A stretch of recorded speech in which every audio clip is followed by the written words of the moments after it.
प्रभु में आप सभी को जय मसीह की। बहुत दिनों के बाद फिर से एक बार वचन को लेकर के आप लोगों के सामने उपस्थित हुई हूँ। मैं परमेश्वर पिता का धन्यवाद देती हूँ कि प्रभु ने इस सुंदर अवसर को मुझे दिया है कि प्रभु के वचन में से आपके मध्य में कुछ बातों को रख सकूँ। मैं परमेश्वर पिता का धन्यवाद देती हूँ। आइए हम वचन में जाने के पूर्व एक छोटी सी दुआ करेंगे। धन्यवाद धन्यवाद धन्यवाद सामर्थ्य परमेश्वर पिता, हम आपका धन्यवाद करते हैं प्रभु। विशेष प्रभु आज के वचन की ओर जाते हैं मेरे परमेश्वर पिता, तो होने दीजिए प्रभु आपकी आत्मा हमारे जीवन में काम करे प्रभु जी, ताकि परमेश्वर पिता जो कुछ भी हम बोले प्रभु आपकी आत्मा की अगुवाई में बोलने पाए। पिता दया करिए मेरे परमेश्वर पिता, आपके अनुग्रह चाहते हैं, दया करिए। यीशु मसीह के नाम से मांगती हूँ, आमीन। आज का जो वचन का टॉपिक है वो है शैतान से हमें सावधान रहने की जरूरत है, या फिर शैतान से सावधान होने की आवश्यकता है। जैसा कि शैतान नाम से ज्ञात होता है कि उसके कार्य बुरे और भड़काने वाले होते हैं, और यह वचन के द्वारा मैं बताना चाहती हूँ कि शैतान हमारे जीवन को अच्छे कार्यों से भड़काकर गलत कार्यों की ओर ले जाता है। यदि हम उत्पत्ति की किताब बाइबल में देखेंगे तो उसमें शैतान का वर्णन किया गया है कि शैतान ने हव्वा को भड़काकर पाप को इस दुनिया में लाया।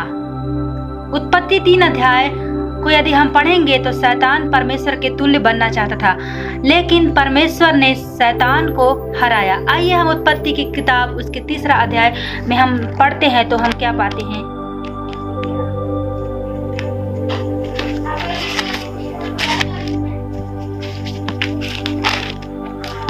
मनुष्य के पापी हो जाने का वर्णन यहाँ पर लिखा हुआ है कि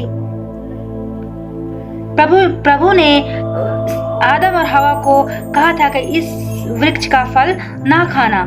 स्त्री ने सर्प से कहा, इस वाटिका के वृक्षों के फल हम खा सकते हैं, पर जो वृक्ष वाटिका के बीच में है उसके फल के विषय में परमेश्वर ने कहा है कि ना तो तुम उसको खाना और ना उसको छूना, नहीं तो मर जाओगे। तब सर्प ने स्त्री से कहा, तुम निश्चय ना मरोगे, वरन परमेश्वर आप जानता है कि जिस दिन तुम उसका फल खाओगे उसी दिन तुम्हारी आंखें खुल जाएंगी और तुम भले बुरे का ज्ञान पाकर परमेश्वर के तुल्य हो जाओगे।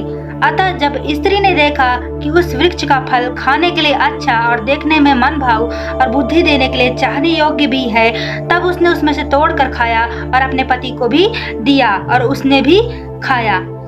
मेरे प्रियो, यहाँ पर हम देखेंगे कि 3 अध्याय में हमें बताता है कि शैतान परमेश्वर के तुल्य बनना चाहता था, इसलिए शैतान ने हवा को भड़काया कि वह उस वृक्ष का फल खाए। जब वो स्त्री उस वृक्ष का फल खा चुकी तब वो भले बुरे का ज्ञान वो पा चुकी, और उसके साथ साथ उसका जो पति आदम था उसने भी उसे खाया और वो दोनों भले बुरे का ज्ञान प्राप्त कर लिए और उनकी आंखें खुल गई। तो मेरे प्रियो, इस जगह में मैं यही बताना चाहती हूँ कि शैतान जो है वो परमेश्वर के तुल्य बनना चाहता था, लेकिन परमेश्वर ने शैतान को हराया। वचन में हम देखेंगे कि परमेश्वर ने शैतान को कैसे हराया। वचन में हम देखते हैं कि एक अय्यूब नाम का एक धर्मी पुरुष है। वचन हमें बताता है कि अय्यूब को शैतान ने कितने परीक्षा में डाला। एक अय्यूब नाम का व्यक्ति है जिसको शैतान ने कितने भी परीक्षा में डाला, लेकिन वो अय्यूब जो है वो अपने खराई में बना रहा। मेरे प्रियो, वो परमेश्वर को कभी भी निंदा नहीं किया, और परमेश्वर ने कहा कि तू अय्यूब को सब कुछ करना लेकिन उसके प्राण को छोड़ देना। प्रभु ने कहा था कि तू सब कुछ कर सकता है लेकिन उसके प्राण को छोड़ देना। इस पुस्तक में हम देखेंगे कि अय्यूब के जीवन में खूब परेशानी आई मेरे प्रियो, लेकिन अय्यूब जो है वो परमेश्वर के प्रति खराई से चलने वाला एक धर्मी पुरुष था।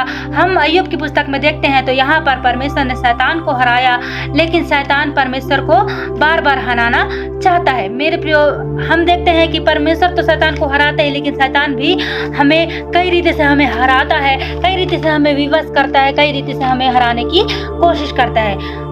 मत्ती उसका 4 उसका 1 से 11 अध्याय में हम पढ़ते हैं। आइए हम निकालेंगे मत्ती उसका 4 अध्याय उसका वचन 1 से 11।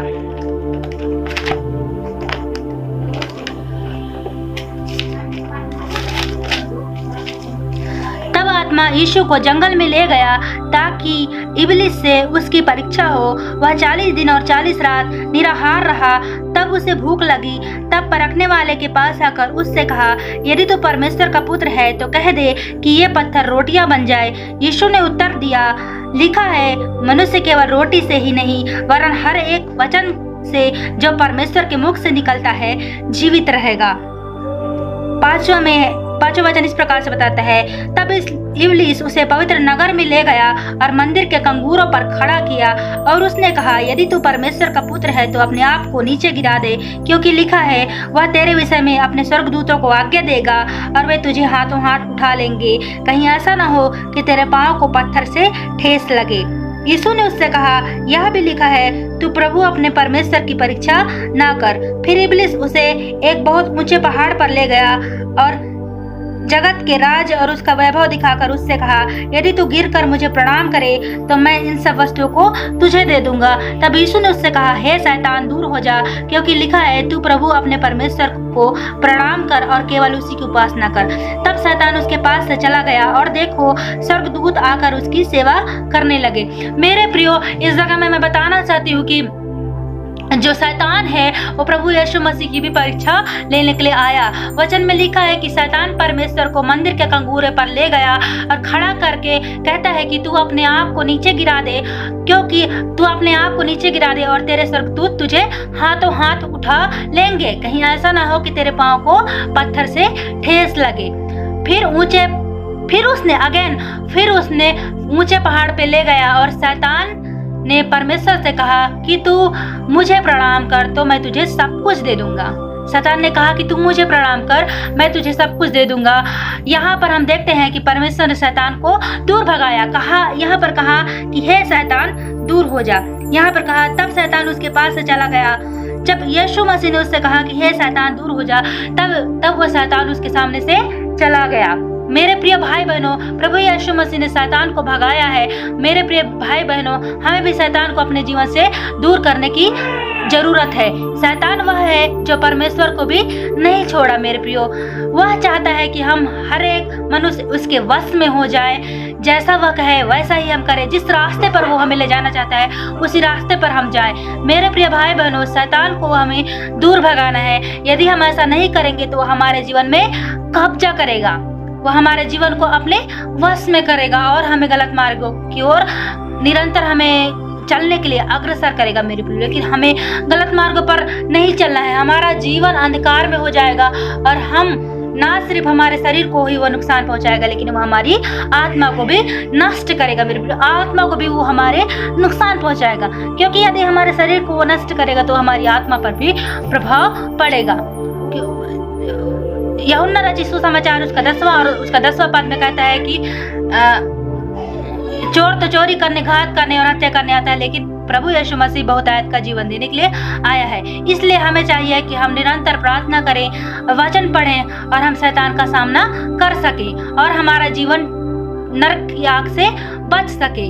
शैतान का कोई रूप नहीं होता। शैतान हर तरीके से हमारे जीवन में प्रवेश करता है, जैसे कि जलन की भावना, हत्या करने की भावना, चोरी करना, झूठ बोलना, व्यभिचार करना, प्रार्थना से भटकाना इत्यादि। इसलिए हमें शैतान की गतिविधियों की चाल को हमें देखना है मेरे प्रियो, और उसके अनुसार हमें नहीं करना है, बल्कि परमेश्वर के साथ हमें रहना है। परमेश्वर की उपस्थिति में हमें बने रहना है, प्रार्थना वचन में हमें बने रहना है, ताकि हम बुरे दिन में शैतान का सामना कर सकें। और परमेश्वर ने आपको और मुझे शैतान को कुचलने का अधिकार दिया है। रोमियो उसका 14 उसका 20वां पद में लिखा है कि शांति का परमेश्वर शैतान को तुम्हारे पांव से शीघ्र कुचलवा देगा। हाँ मेरे प्रियो, हमारे पास वो अधिकार है जिसके द्वारा हम शैतान को अपने पांव से कुचल सकते हैं। आज हमारे और जीवन में, मेरे और आपके जीवन में प्रभु ने वो अधिकार दिया है कि आज हम एक सामर्थी व्यक्ति हैं। सचमुच में हमें इन शैतान की परीक्षाओं में नहीं पड़ना है मेरे प्रियो, लेकिन हमें शैतान को अपने जीवन से दूर भगाना है। हमें उसे अपने जीवन से निकालना है, उसे अधिकार हमारे जीवन को नहीं देना है। हम उसे प्रभुता करने हमारे जीवन में हमको नहीं देना है मेरे प्रियो। इसलिए आज परमेश्वर का वचन आपको और मुझे यही सिखाता है कि हम परमेश्वर के वचन में आगे बढ़ें, व प्रार्थना में आगे बढ़ें और परमेश्वर की निरंतर उपासना करते रहें। इस वचन के द्वारा परमेश्वर आप सभी को अनुग्रह दे और आशीष दे। आमीन। आइए हम प्रार्थना करेंगे। धन्यवाद पिता परमेश्वर प्रभु, आपका धन्यवाद करते हैं मेरे परमेश्वर पिता, आपकी दया आपका अनुग्रह चाहते हैं। धन्यवाद पिता परमेश्वर, आपने प्रार्थना सुना प्रभु। हर एक भाई बहनों को जो वो देखते हैं आशीष कीजिए। यीशु मसीह का नाम से मांगती हूँ, आमीन। आप सभी को जय मसीह की।